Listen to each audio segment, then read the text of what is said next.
চাহ পানী গৈ কবা পালেগৈ মানে ঠাণ্ডা হোপা হয় দেখিছেনে আমাৰ পৰা কিমান তেল ওলাইছে দেখিছেনে হেল্ল' ফ্ৰেণ্ডছ গুড মৰ্নিং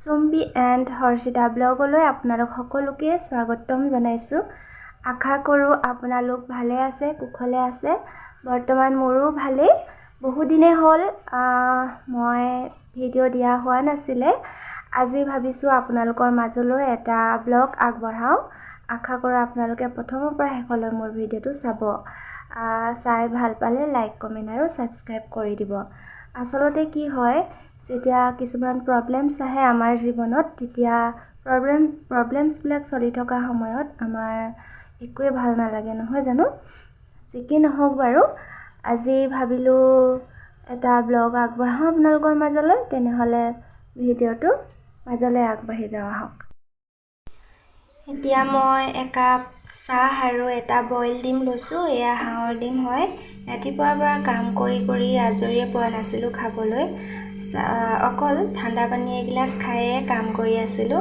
আৰু এতিয়া 9 বাজিছে মই একাপ চাহ আৰু এটা ডিম লৈ লৈছোঁ আমাক শক্তি লাগিব নহয় জানো কাম কৰিবলৈ সেয়ে এতিয়া মই খাই লওঁ তাৰ পৰা বাকী কামবিলাক কৰি যাওঁ আৰু তেনেহ'লে আপোনালোকে ভিডিঅ'টো চাই যাওক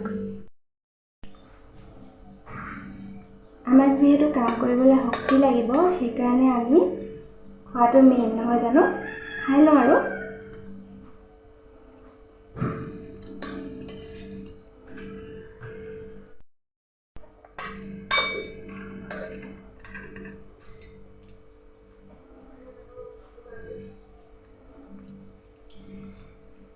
থিয় হৈ খাই লৈছোঁ আৰু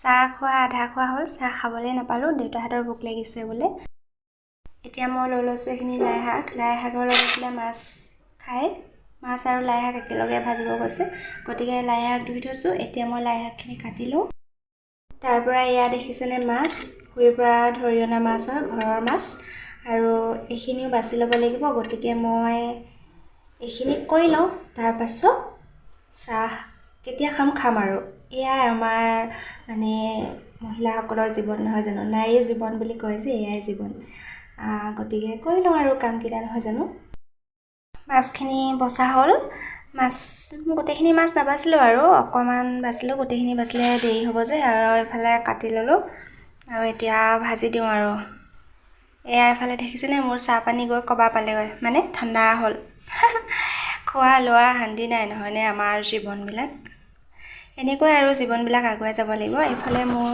কেৰাহীখন গৰম হ'ল ধোঁৱা ওলাইছে গতিকে মই ভাজি লওঁ আৰু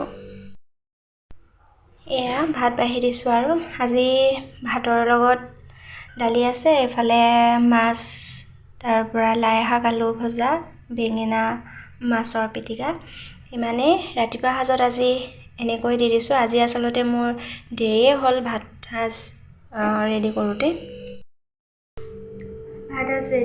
কিয় দেৰি হ'ল জানানে ব্ৰিজৰ কাৰণে 3 দিন মই পাকঘৰত সোমাব পৰা নাছিলোঁ আৰু পাকঘৰটো মানে মতা মানুহে পাকঘৰত সোমালে মানে সকলোবোৰকে কোৱা নাই দেই আমাৰ ঘৰত একেবাৰে গৰু গোহালি নিচিনা হৈ যায়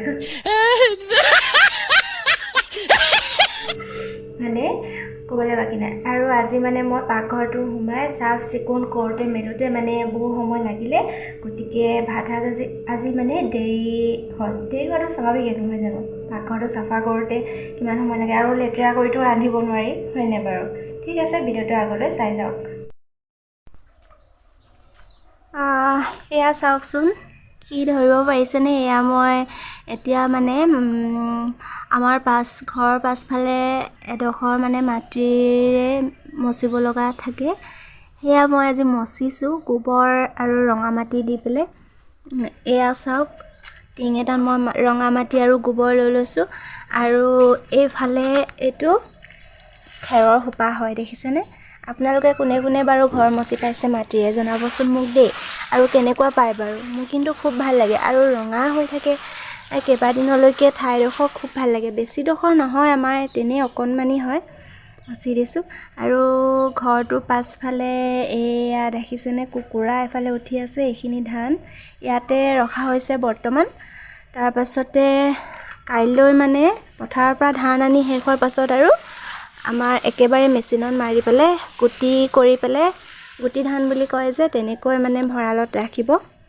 এয়া চাওকচোন, কোনে কোনে এই কামটো কৰি পাইছে বাৰু কমেণ্ট কৰিবচোন দেই। এয়া মানে ৰিয়েল লাইফত যিবিলাক হৈ থাকে সেইবিলাক দেখুৱাই মোৰ ভাল লাগে। চ' আপোনালোকক দেখালোঁ আজি দিনটো মইনো কি কাম কৰিছোঁ। সকলোবোৰতো দেখুৱাটো সম্ভৱ নহয়, গতিকে যি পাৰোঁ আৰু থাপ মাৰি তাৰে অলপ ভিডিঅ' কৰি ৰাখিছোঁ। গতিকে ভিডিঅ'টো আগলৈ চাই যাব। এয়া চাওকচোন মোৰ হাতৰ অৱস্থা। এতিয়া 12টা বাজিছে। ৰাতিপুৱাৰ পৰা অকণমানো ৰেষ্ট নাই আৰু এতিয়া বনাব লৈছোঁ ভাত অলৰেডি হৈ গ'ল মোৰ। আৰু এতিয়া মানুহজনে কৈছে মূলা আৰু মাছৰ লগত এটা ৰেচিপি বনাবৰ কাৰণে, তেওঁ খুব ভাল পায় বোলে খাই। তো মই এতিয়া বনাব লৈছোঁ। ৰেচিপিটো নেদেখুৱাওঁ আৰু কিনো দেখুৱাই থাকিম হয়নে নহয়, নহ'লে আগলৈ চাই থাকিব আপোনালোকে ভিডিঅ'টো একেবাৰে শেষলৈকে। ঠিক আছে, মই বনাই লওঁগৈ। এইকেইটা চাওকচোন বাৰু কেনেকুৱা লাগিছে ক'বচোন দেই কমেণ্টত। দিনটো কামৰ ব্যস্ততাৰ মাজতো নিজৰ ভাল লগা কাম এটা কৰি খুবেই ভাল লাগে নহয়নে, যিটো কামেই আমাক আনন্দ দিয়ে। তো ময়ো আজি বনালোঁ এই দুটা বিয়াৰৰ বটল। চ' আপোনালোকক দেখালোঁ কেনেকুৱা লাগিছে, কমেণ্ট এটা কৰি জনাব। এতিয়া চাওঁতে দিনটো গ'লগৈ। মানে আজিকালি যিহেতু ঠাণ্ডা দিনটো সোনকালে গুচি যায়, ছুটি দিন, গতিকে এতিয়া ৰাতিয়ে হ'ল আৰু এতিয়া পাকঘৰলৈ আহিছোঁ। ছোৱালীও এক্সাম আছে, এক্সাম পালেহি, তাইকো পঢ়াব লাগে। আৰু মই এতিয়া জল্দি কৰি ভাত পানী বনাই ৰেডি কৰি পেলাই তাইক পঢ়িব দি থৈ আহিছোঁ। এতিয়া বৰ্তমান মই এতিয়া কিটচেনলৈ আহিলোঁ। এতিয়া কি বনাওঁ চাওঁ, আপোনালোকক এটা বস্তু দেখুৱাওঁ ৰ'ব। দেখিছেনে হাঁহৰ মাংস? এয়া আমাৰ ঘৰৰ হাঁহ এজনী মানুহজনে ৰেডি কৰিলে, কাটি কুটি দিনতে তেওঁ ৰেডি কৰি দিলে। আৰু এয়া মই ফ্ৰিজত থৈ দিছিলোঁ কাৰণে অলপ বেলেগ হৈ আছে, ঠাণ্ডা হ'বলৈ দিছোঁ। তাৰপিছতে মই বনাই আছোঁ। হাঁহৰ মাংস বনোৱাৰ ৰেচিপিটো মই নিদিওঁ বাৰু, তথাপিও শেষলৈকে চাই থাকিবচোন ভিডিঅ'টো। অলপ দীঘলীয়া হ'ব পাৰে আজি ভিডিঅ'টো, কি হৈছে মই নাজানো আৰু বহুত দিনৰ মূৰত বনাইছোঁ, আজি ব্লগটো ষ্টাৰ্ট কৰিছোঁ। গতিকে ভুল ভ্ৰান্তিও হ'ব পাৰে, কথা কওঁতে আপোনালোকে শুধৰাই দিব বুলি আশা কৰিলোঁ। তেনেহ'লে শেষলৈকে ভিডিঅ'টো চাই যাওক। এয়া চাওকচোন হাঁহৰ মাংসৰ পৰা কিমান তেল ওলাইছে দেখিছেনে? এয়া চাওকচোন, তেলে বিৰিঙি আছে একেবাৰে। এয়া দেখিছেনে? এই পানী যে দেখিছে, পানী নহয়, পানী মই দিয়াই নাই, আলুও দিয়া নাই। এয়া তেল। হাঁহটো ইমানেই তেলি আছিলে যে কণী পাৰি থকা হাঁহ আছিলে, তো তেল ওলাবই। এয়া চাওক, এয়া দেখিছেনে লাই শাক আৰু হাঁহৰ মাংসৰ ৰেচিপিটো মই বনাই কৰি আজৰি হ'লোঁ। এতিয়া ভাত বাঢ়ি দিওঁ সকলোকে খাবলৈ। লাই শাকৰ লগত হাঁহৰ মাংস বহুতেই টেষ্টি হয় খাবলৈ। এয়া চাওক, মই উলিয়াই দিছোঁ এনেকৈ, লৈ ল'ব সকলোৱে। আজিলৈ ভিডিঅ'টো ইমানেই আছিলে। ৰাতিপুৱাৰ পৰা দিনটো কিনো কৰিলোঁ তাৰে এটা সৰু ভিডিঅ' আপোনালোকলৈ আগবঢ়ালোঁ।